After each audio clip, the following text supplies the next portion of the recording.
estando en Cristo, siendo hijo de Dios, y aún en el Antiguo Testamento, habían hombres y mujeres con temor saludable de Dios, vamos a decirlo así, es el querer obedecer a Dios. Eso es algo positivo. Pero el temor, el otro temor, el que esclaviza, el que te hace esclavo, el que no te permite disfrutar de ser hijo, ese temor es un poco malsano, por donde la persona está pensando que va a haber castigo, y eso es por no entender el amor.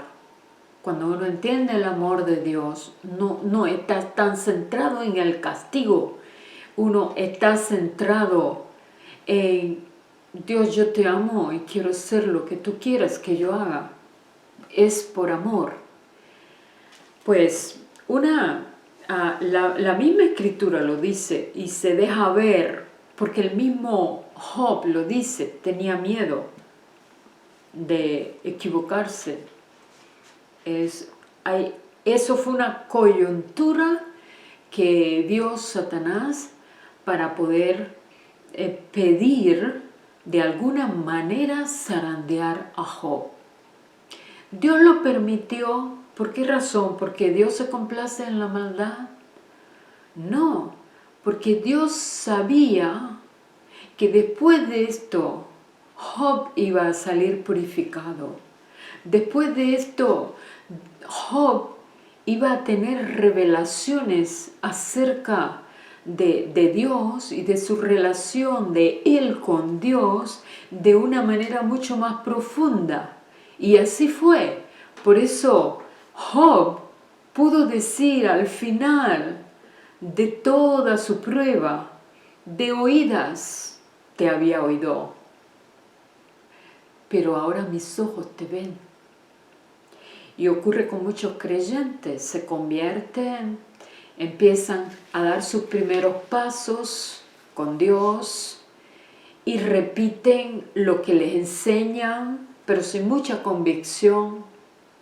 Dios es amor, Dios me ama, pero muchas veces no pueden disfrutar tanto ese amor, porque en realidad deciden creerlo porque lo dice la Escritura, pero en realidad no creen que Dios realmente les pueda amar a ellos.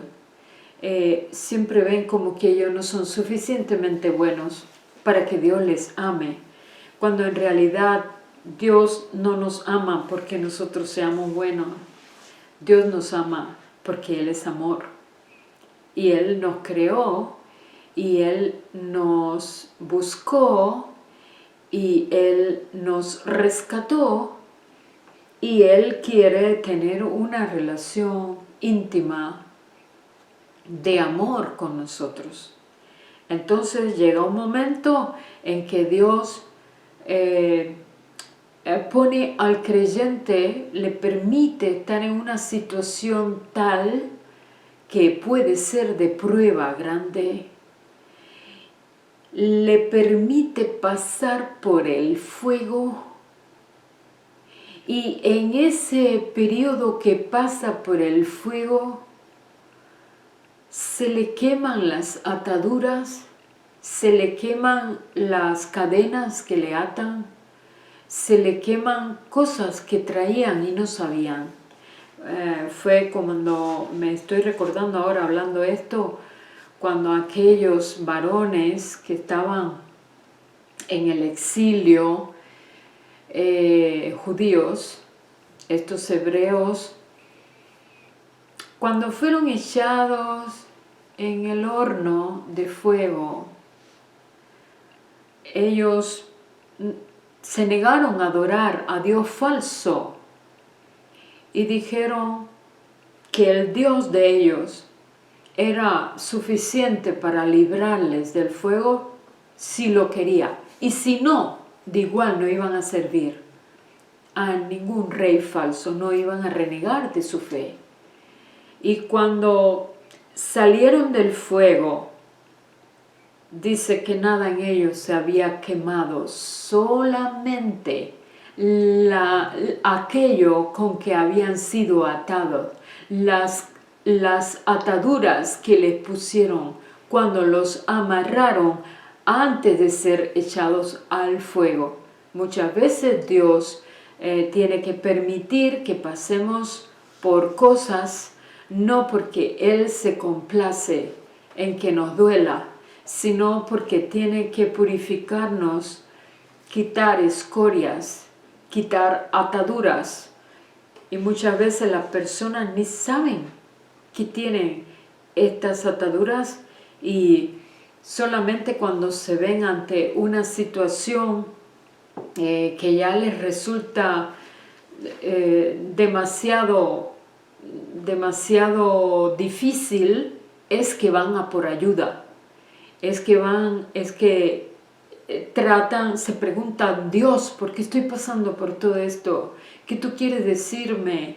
Y Dios a veces les pone, porque es también la voluntad de Dios, que vayan y busquen a otro miembro del cuerpo capacitado para el poder, Dios mismo, ministrar a sus necesidades.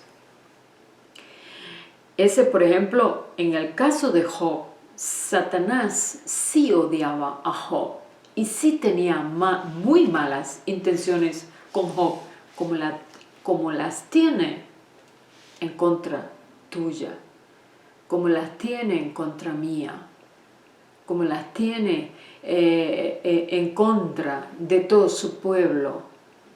Y nunca, créame, cuando Dios redarguye de pecado, nunca lo hace de manera destructiva. Cuando usted ve a alguien que supuestamente se dice ser profeta o que está profetizando contra alguien en público para abochornarle o asume posturas destructivas con otro miembro del pueblo de Dios, con otro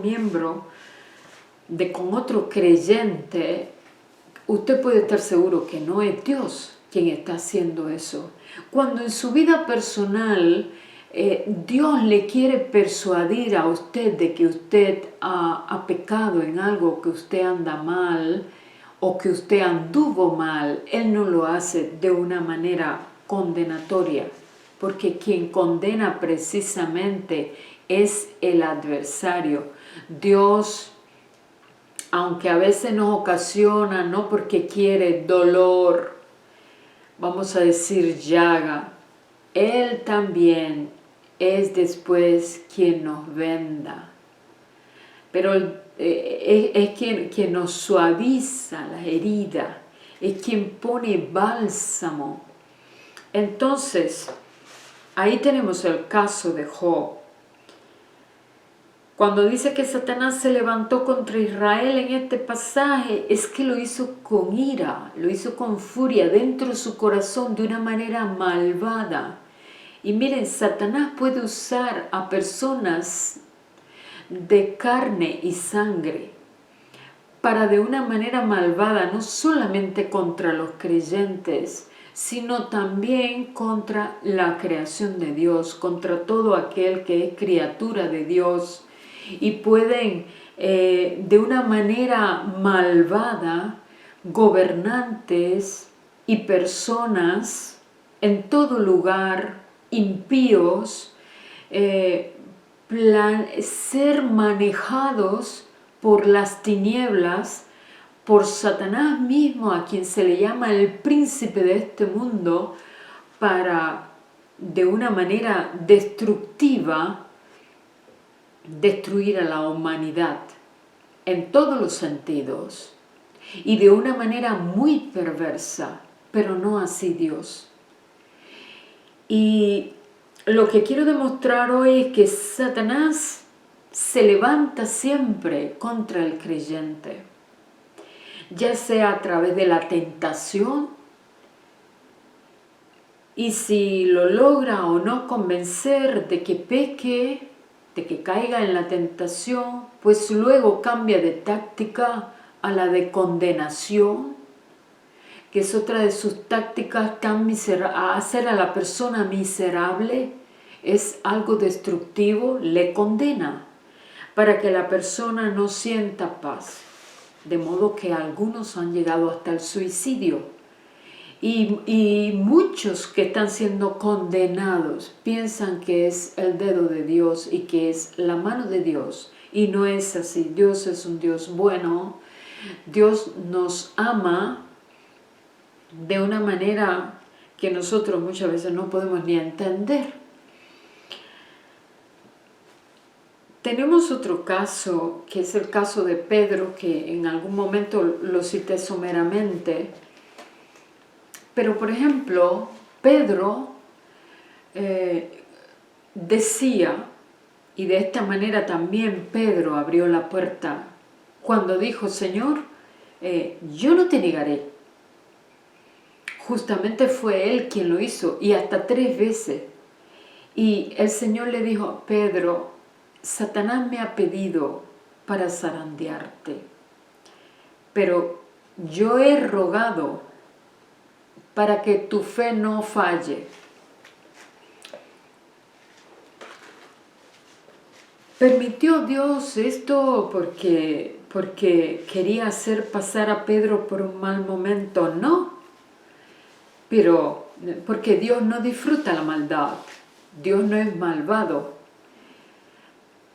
Dios no disfruta el vernos sufrir.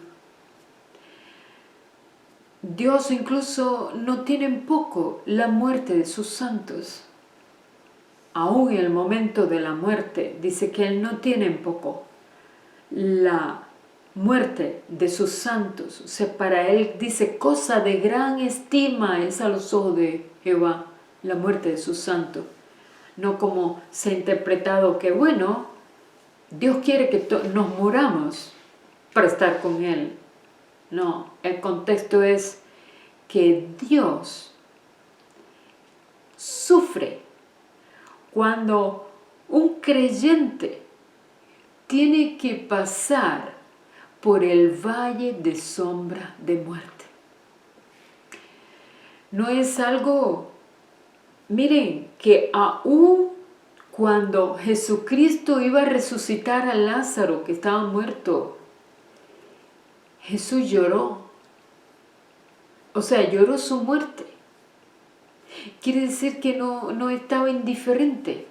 La muerte es un enemigo que causa separación y que causa dolor.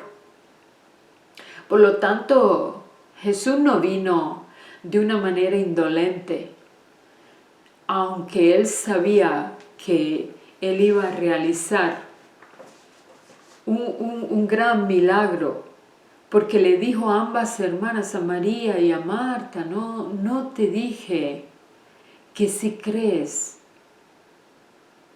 verás la gloria de Dios. Y habló de sí mismo como la resurrección. Y sin embargo, cuando llegó frente a la tumba de Lázaro, dice que se conmovió en espíritu y lloró. Y todos aquellos que lo vieron gimiendo, dijeron, mirad cómo le amaba. Y muchos estaban allí, seguro, pensando, pero no tiene este poder para sanarle, para levantarle. En el caso de Pedro recibió, después de esa experiencia que tuvo al apresurarse al hablar, un poco como con orgullo, no, yo no, esto sí, yo no, o no, yo no haré eso, Señor. Muchos que están luchando en su vida, con algún aspecto en su vida, por ejemplo, la ira, el enojo, dicen, no, Señor, yo no me enojaré más. Cuando hacen eso, ya quedaron listos para caer. Porque Cuando uno de nosotros dice, no Señor, yo te prometo que no me voy a enojar más. ¿En qué está confiando? En su carne. Y eso fue lo que pasó con Pedro. Yo no, Señor. Esto sí, pero yo no. Y le dijo, Jesús le dijo como diciéndole, vaya, siento pena cuando digo eso. Yo siento un poco hasta de dolor, porque Jesús lo que le estaba diciendo, oh Pedro, precisamente tú me vas a negar 3 veces antes de que el gallo cante. Y efectivamente le negó 3 veces, pero Jesús no le retiró su amor. Pero él quedó incluso bajo autoengaño. A veces no tiene ni que llegar Satanás para engañarnos. En la Biblia se habla del engaño de Satanás a nosotros directo, pero también el autoengaño que al final también está regido por las tinieblas, porque es una especie de pensamiento tenebroso en la mente. Por ejemplo, formas de engañar.